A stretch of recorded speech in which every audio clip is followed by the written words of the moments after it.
Folks, welcome back. Rudy. One in each hand, just for her. Look, she can hold one in each hand. See that? One in each hand. Folks, my name is Rudy. You're watching Timmy's Emporium. This video is from my patron, Adam H. Adam says, Rudy, I love the Festive Ever. I said, most people do. I mean, there's not really an argument whether or not the product's good. The biggest thing is the stability and, you know, all the evil investors and collectors. There's no value. Fab is dead. You know. So, as we continue to crack some of the old Everfest, I know, late to the party, Rudy. Beautiful looking papery packs. Paper packs really growing on me, man. It's super easy to open, very consistent. It's definitely nice.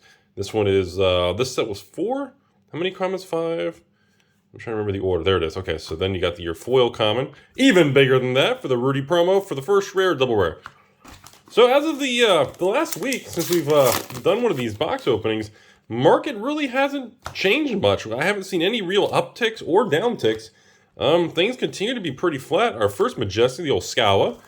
There's been a lot of chatter about the cold foil, rares, potions, trinkets, and amulets, and been a lot of chatter about the how cheap they are.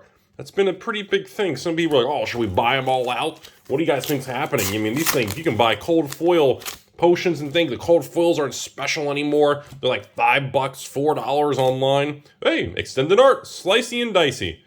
That looks beautiful, but also, I think maybe, hey, look there, this round's on me, Majestic. I think there's a couple extended arts. They've been coming down pretty quickly in price, but we'll see how it goes. Again, the market's still trying to absorb everything. Amulet of Echoes and the old Thundery Quake. So, yeah, that's where it's at. You've got the continuing battle of the flesh and blood, as they're saying. Wasn't there like an article somebody sent me? Saying the continuing direction as Fab evolves into a player's game, the player's paradise, as it removes the evil collectors and investors. So, foily common. Potion of Luckaroonie, and another slice and dice. Was that extended? No, that was regular art. By the way, in case some of you are curious, when we say extended versus regular, here's the same card. You can see this regular one on the left, and then you see the extended art. It's actually like a faded text box. So it's not an extreme difference. I personally wish it would kind of be more like a, you know, where it's fully instead of just kind of faded, but that's just me. And the beautiful looking Macho Grande with another little, hey, Oath of Steel for, boy, Majestic number 3.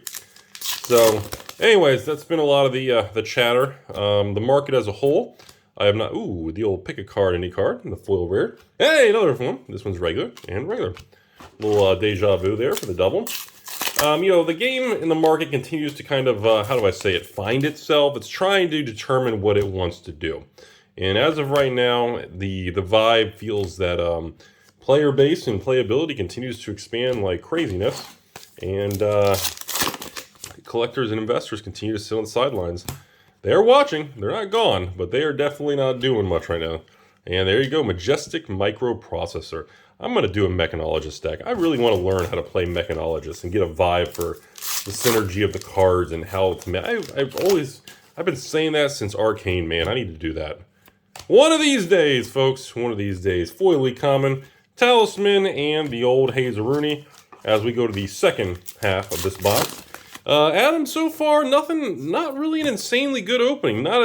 Ooh, Signal Jammer. First time I've seen that in Majestic. Very cool. Not really a dumpster fire. But not really, no exotic hits here. Kind of a very normal, calm opening here. T-Bone for the foil rare. And the other rare, and the Majestic Runic Reclamation for Majestic number 5. I was like, that 4? No, that's Majestic number 5, everybody. So, very calm and quiet so far. Wax on. Oh, the cold foil appearance of Amulet Ablation. I'm a big fan of potions and amulets, and I just think they just look really, I mean, look at that. It just has such a polished, refined, neat look to it. I'm such a fan of that, but obviously as the market continues to seem less and less important on the cold foil thing, the prices aren't reflective anymore. Arcane Lantern, the regular version there. So we have our cold foil little trinket. I don't know what the value of that particular amulet is, but I believe most of them are $5 to $10, so not very much per se. Potion of Deja Vu, probably my favorite artwork potion. You got like a D20 with, I mean, that is just a gorgeous card, man. That just, oh, that art. It's one thing, the enjoyment and the vibe of the game and the playability and the just, it's Timekeepers, beautiful, beautiful. That is that a foil? Yeah, that is a foil. Potion and T-Bone. There's no way to discount the product itself is not well engineered and good. There's no way to argue that. Release and Amulets and High Roller. The like I said, my thing is on I watch the secondary market a lot. I know LSS and James and all them. I know they watch it too.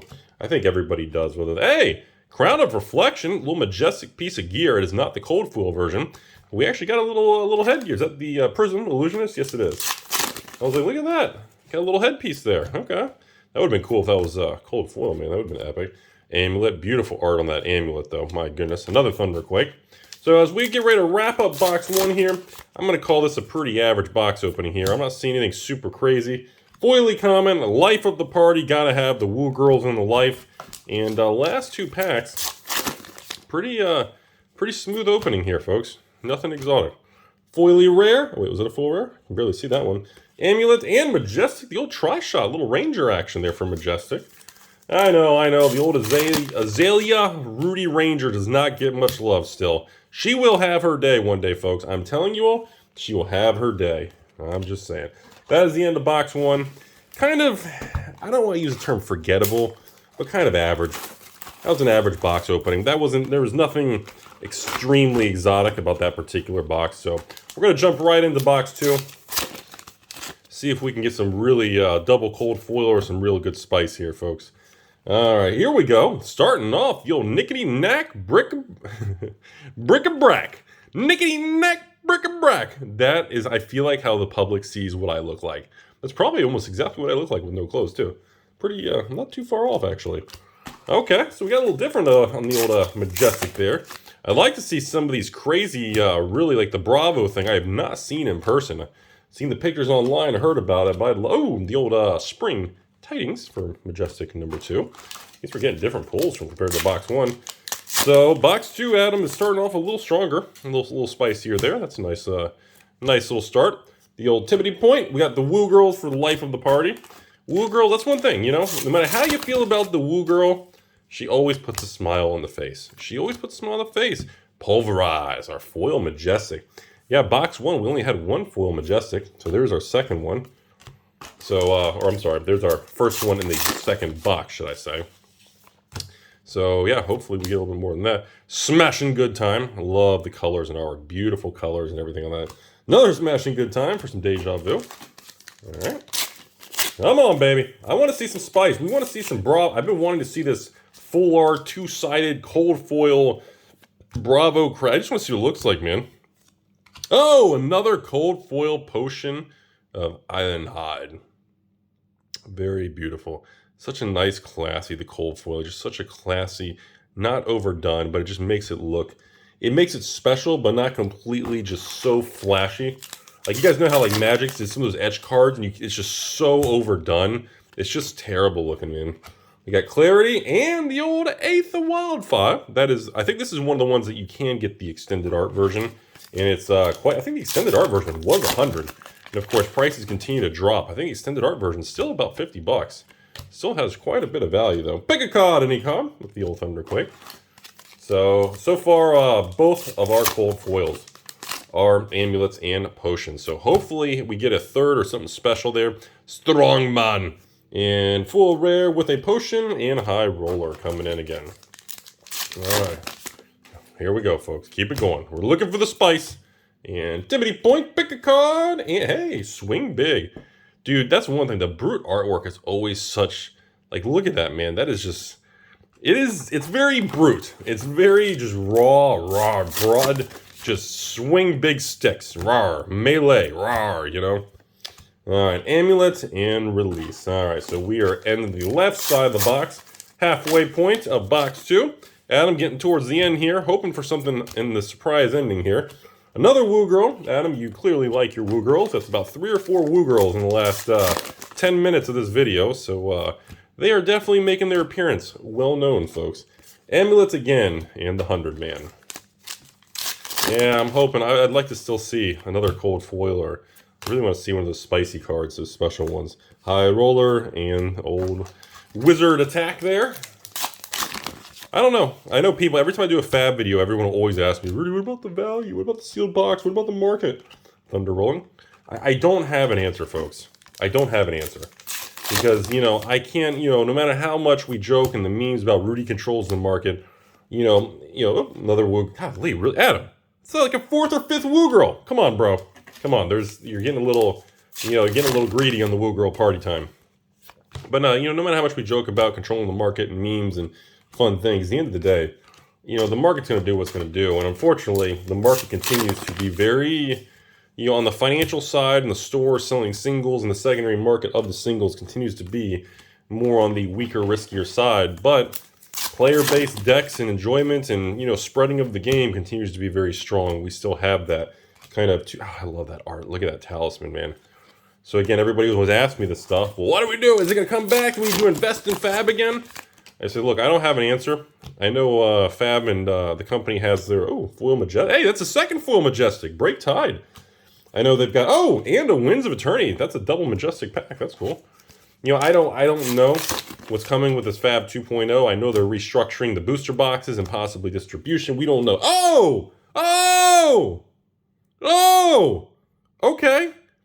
I have not even seen this cold foil. Kraken's Aether. Whoa.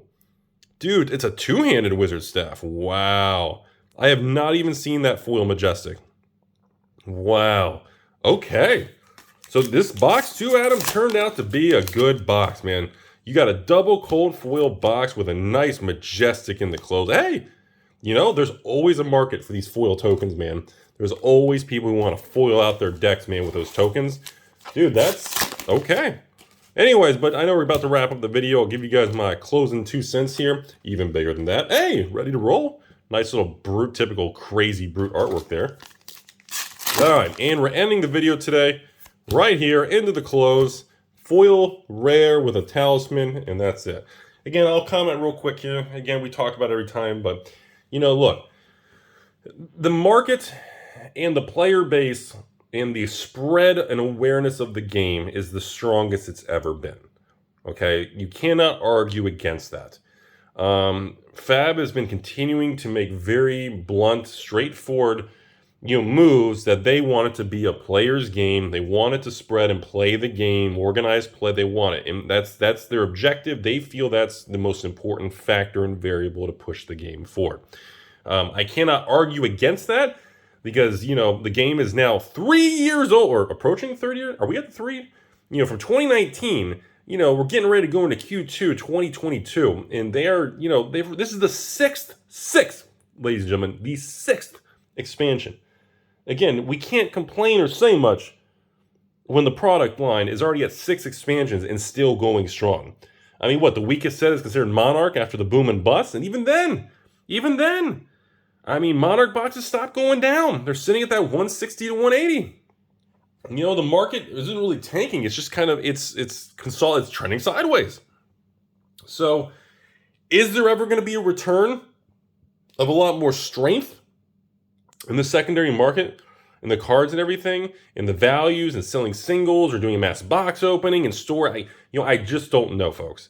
I can't answer that because I don't know what the company and James's plans are for the Fab 2.0, what's coming up.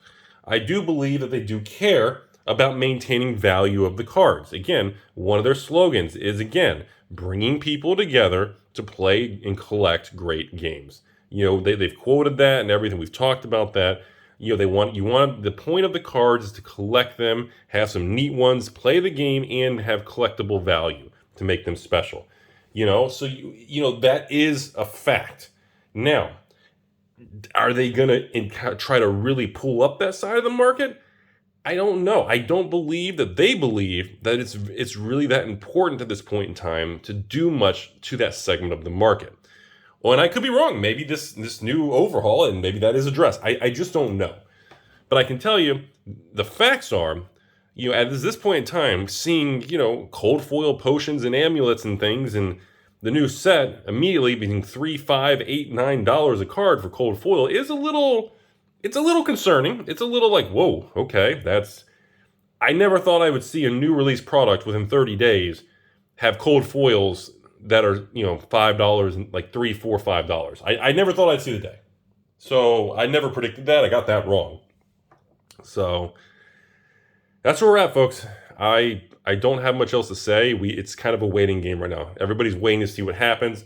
I'm sure we're getting pretty close to that next wave of print run number release, which should be what? Not TOA. Probably Monarch, right? Or Unlimited?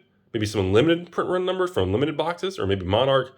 I don't know. Are they going to release like Monarch next with first edition Monarch and Unlimited Monarch print run? Or is it just like the first... Are they going to release Unlimited edition? I'm not sure what's next. I'm assuming one of these things are going to be next, and well, that's going to, you know, we'll see how the market reacts to that. It'll be interesting. So, once again, Adam, enjoy all the cards heading your way. Thanks for watching, folks. As always, have a beautiful day.